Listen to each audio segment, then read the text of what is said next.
안녕하세요. 서민 입장에서 재테크 이야기하는 서민테크입니다. 학자금 대출 마이너스 3천만 원을 가진 채 중소기업에서 월 300만 원을 첫 월급으로 사회 경험을 시작했지만 직장 다닌 지 9년 만에 월 300만 원의 현금 흐름을 만들어 회사를 퇴사하고 파이어족으로 살고 있습니다. 배당주는 PDI에 2억, 리얼티 인컴 2억에 투자하고 있는데 제 생활비의 대부분은 PDI로부터 발생하고 있습니다. 왜냐하면 PDI는 배당 수익률이 13%, 리얼티 인컴은 6%이기 때문이죠. PDI는 원래 정상적이라면 배당률이 7% 정도 주지만 주가가 많이 하락하여 배당률이 높아진 것입니다. PDI의 이익은 주로 신용등급이 낮은 기업들의 채권을 사서 높은 이자를 받는 것인데 채권을 살 때 대출을 일으켜 운용하다 보니 금리가 인상이 되면서 대출 이자가 올라가 순수 들어오는 이자 소득이 감소되었다고 합니다. 그래서 최근에 수익만으로 배당을 주기가 어려워 투자자의 자본도 추가해서 돌려주고 있다고 합니다. 이런 위험이 있기 때문에 주가가 하락한 것이죠. 그래서 지속적으로 금리가 높은 수준이 되면 배당 컷 당할 위험도 있다고 생각합니다. 그런데 왜 투자했었냐고요? 가장 큰 이유는 배당률이 높아 적은 돈으로 배당을 많이 받기 위해서입니다.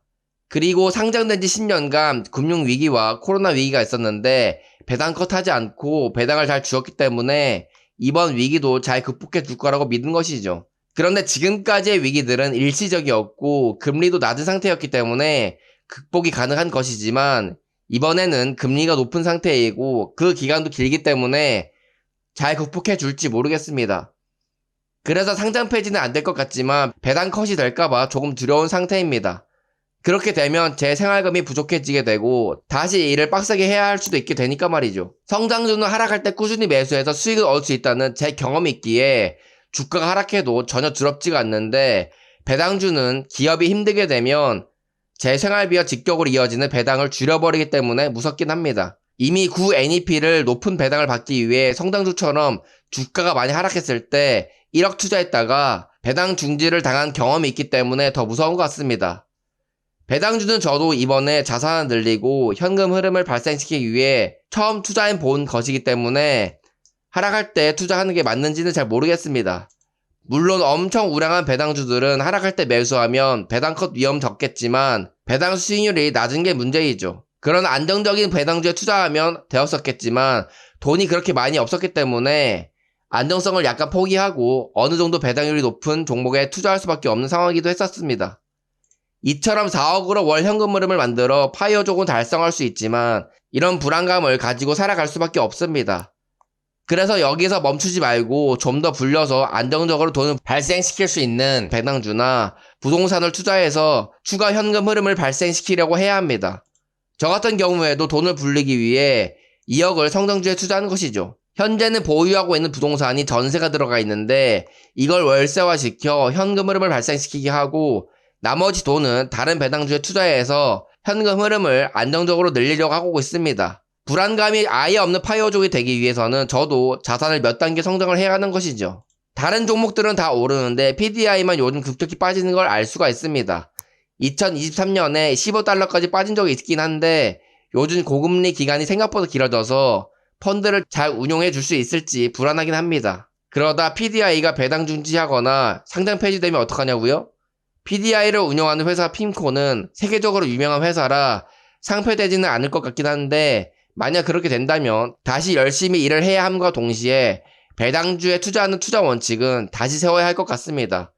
그래서 만약 3억이나 4억으로 월 현금 흐름 300만 원을 만들어 파이어족을 하실 생각이 있으시다면 섣불리 회사를 그만두지는 않으셨으면 좋겠습니다. 왜냐하면 적은 돈으로 파이어를 하면 저처럼 우량한 배당주가 아닌 고배당을 받기 위해 조금 안정성이 떨어지는 배당주에 투자할 수밖에 없기 때문이죠.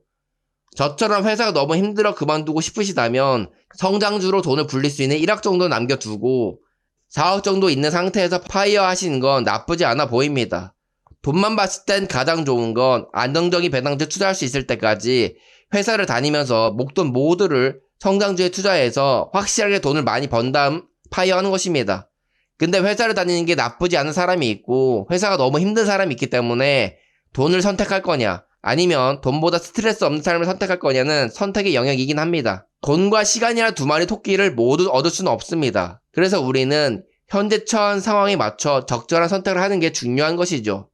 저 같은 경우에는 돈이 너무 없어서 자산을 어느 정도 키워야 할 때는 아무것도 신경 쓰지 않고 시간과 몸을 갈아 돈을 버는 것에만 집중했습니다. 그렇게 자산을 어느 정도 키운 이후에는 돈보다는 제 삶에 대해 더 집중하는 게 중요하다고 생각해서 자산의 일부는 돈을 물려주는 성장주에 투자했고 나머지는 제 생활비를 벌어다줄 배당주에 투자하는 것이죠. 경제적 자유를 몇 억에 할 것이냐는 여러분의 선택이지만 자산을 몇 억까지 달성하기 위해서는 남들보다 노동과 저축의 고통을 느껴야 하는 것은 필수입니다. 그러니 젊어서 돈 벌 수 있을 때 빡세게 벌고 모으셔서 하루라도 빨리 돈의 노예로부터 해방되시길 바랍니다. 경제적 자유를 꿈꾸시는 분들에게 도움이 되셨으면 좋겠고요. 영상은 여기서 마치겠습니다. 감사합니다.